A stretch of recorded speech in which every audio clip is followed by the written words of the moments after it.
Hello दोस्तों, आज की कहानी भी बहुत खूबसूरत है। तो पहले चैनल को सब्सक्राइब करें और वीडियो को लाइक करें। कहानी को गौर से देखिएगा। राजमा चावल नाक पिट जाए तेरा।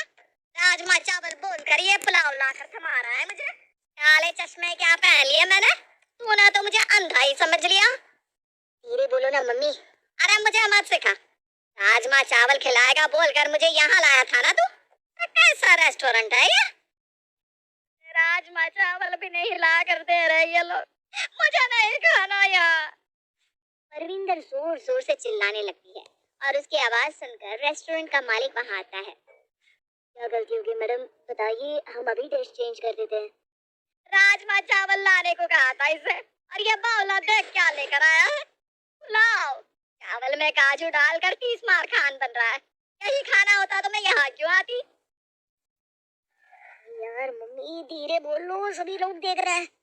ऐसे ही तुम्हारे इस राजमा चावल के भूत के कारण मेरी शादी मुश्किल हो रखी है, और तुम चिल्लम चिल्ली करोगी तो जो बची कुची इज्जत है ना वो भी चली जाएगी। क्या हुआ परविंदर, तू तो वही बहू लेकर आई थी ना।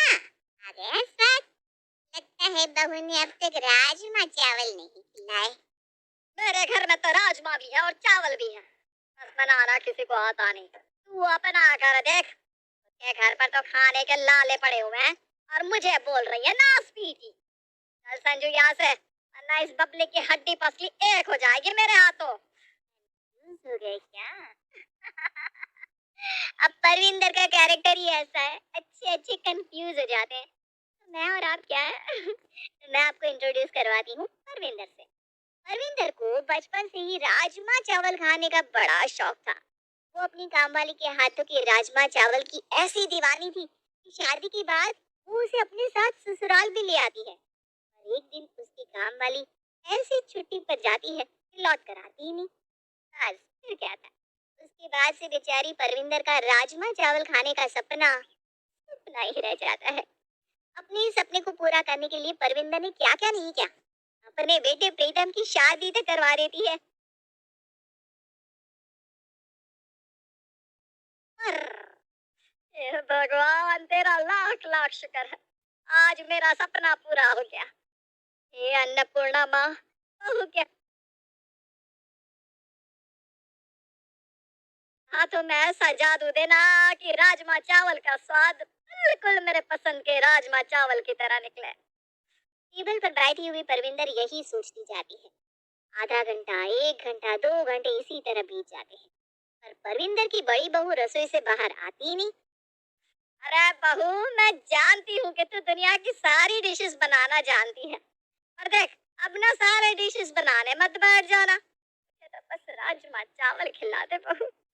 और तभी सुषमा रसोई से दोनों हाथों से एक बड़ा सा पतीला पकड़े बाहर आती है और उस पतीले को अपनी सास के सामने डाइनिंग टेबल पर रख देती है। परविंदर उस पतीले के अंदर झांकती है, जिसमें गिनकर राजमा होते हैं। यह क्या मजाक है बहू, अब मजाक मत कर। जल्दी जाकर रसोई में जो तूने राजमा चावल बनाए हैं बाहर लेकर आ जा। यही राजमा चावल तो बनाए मैंने मम्मी जी, ध्यान से देखी ना, पतीले के साइड में चावल के दाने भी तो हैं। हैं? ये तो क्या कह रही है बहू। याद है मम्मी जी, मैंने सुबह आपसे पूछा था कि कितने राजमा चावल बनाने हैं, तो आपने क्या कहा था, मेरा पेट ही कितना है, अंदाज से कर ले। राजमा उबाल दे और उबलने के पहले अच्छे से भिगो देना। इसलिए मैंने बड़ा सा भगोना लिया और उसमें 4 दाने राजमा के भिगो दिए। वैसे तो आपने चावल का जिक्र भी नहीं किया था, पर मैंने ना 2 दाने चावल की ज्यादा ही भिगोए हैं। अब इसका क्या करना है बताइए ना। हैं?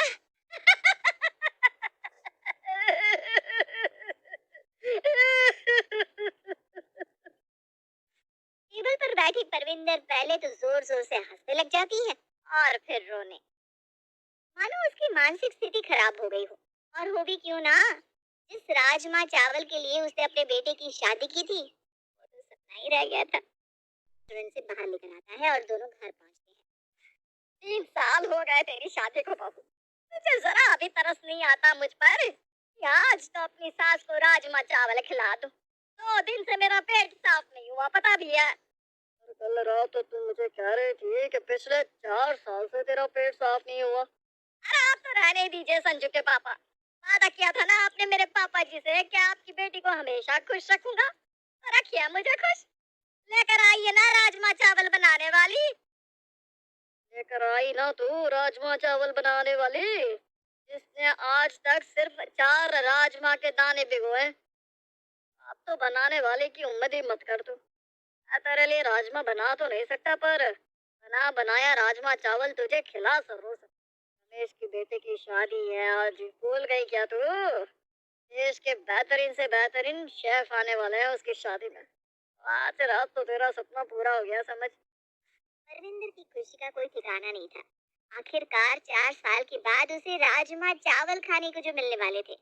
9 बजे की शादी के लिए वो शाम को 4 बजे ही तैयार होकर बैठ जाती है और बार बार घड़ी देखती हुई घर के चक्कर लगाने शुरू कर देती है। घर पर इस तरह से चक्कर लगाने से घड़ी का कांटा जल्दी नहीं चलने लग जाएगा मम्मी जी। अरे तू तो चुप ही रह बहू। तू अगर ढंग की होती ना तो आज इस राजमा चावल के लिए मुझे भिखारियों की तरह किसी की शादी का इंतजार नहीं करना पड़ता।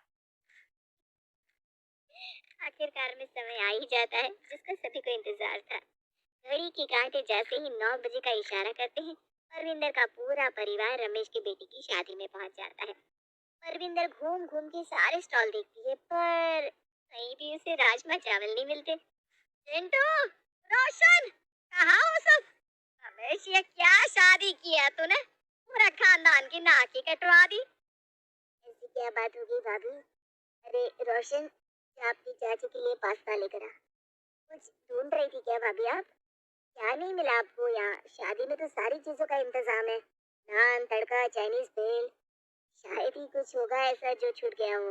हमने तो पूरे देश के कोने कोने के डिशेस लाकर परोस दिए हैं इस शादी में। क्या करो इन डिशेस का? मुझे तो राजमा चावल खाने थे। रईस बनता है ना तू, अपनी शादी में राजमा चावल तक नहीं रख सकता। अरे भाई, इतनी पैसों की तंगी आ गई थी तो राजमा और चावल मुझसे लेकर बनवा लेता। शादी के बीचों बीच ही परविंदर जोर जोर से तमाशा कर भीड़ इकट्ठा कर लेती है। खानदान की सभी बहुएं वहां पहुंच जाती है। इतने लोगों से भरा पूरा परिवार, पर उनमें से किसी को भी राजमा चावल बनाना नहीं आता। खाए ही परविंदर उस शादी से वापस अपने घर लौट आती। बेचारी परविंदर, उसका सपना तो मानो पूरा होना लिखा ही नहीं था। राजमा चावल की उम्मीद लिए वो अपने छोटे बेटे संजू के लिए बहू ढूंढने लग जाती है। एक ऐसी लड़की जो राजमा चावल बनाने में एक्सपर्ट हो। पर किसी भी लड़की के हाथ का राजमा चावल परविंदर की पसंद का नहीं था और संजू की शादी की जाती है। एक रोज परेशान होकर संजू लव मैरिज कर एक लड़की को अपनी पत्नी बनाकर घर ले आता है। ये सब क्या है संजू? कौन है यह लड़की?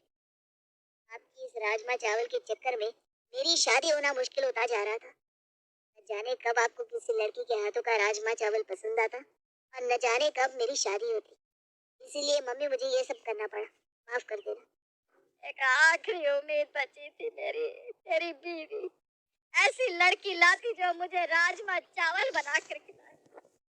ये सब कौन सा मैं जानबूझकर कर रही थी बेटा? पर एक बार तेरी भाभी के टाइम गलती कर चुकी हूँ मैं।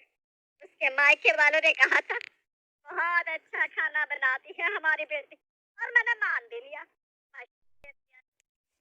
आज मेरा दिल टूट गया। कसम खाती हूँ मैं, अब से मैं अन्न का एक निवाला नहीं खाऊंगी, चाहे अब भूखे भूखे मेरी जान ही क्यों ना चली जाए। और गुस्से में परविंदर अपने कमरे में जाकर बैठ जाती है। प्रेरणा मुस्कुराकर रसोई में चली जाती है। 1 घंटे बाद प्रेरणा अपनी सास के कमरे में राजमा चावल बना कर ले आती है। आप अपना अनशन मत तोड़िएगा मम्मी जी, बिल्कुल भी नहीं, और किसी के कहने पर तो बिल्कुल नहीं। आखिरकार लोगों ने आपकी राजमा चावल के प्यार को मजाक बनाकर रख दिया है। पर एक बार इस राजमा चावल को टेस्ट कर लीजिए ना, अगर पसंद नहीं आए तो पूरा जीवन पड़ा है, वापस सब भूख हड़ताल पर बैठ जाएंगे। इस दिन से ही वो पहला निवाला खाती है, उससे अपने फेवरेट राजमा चावल याद आ जाते हैं। बिल्कुल वही स्वाद जैसा उसकी काम वाली बनाया करती।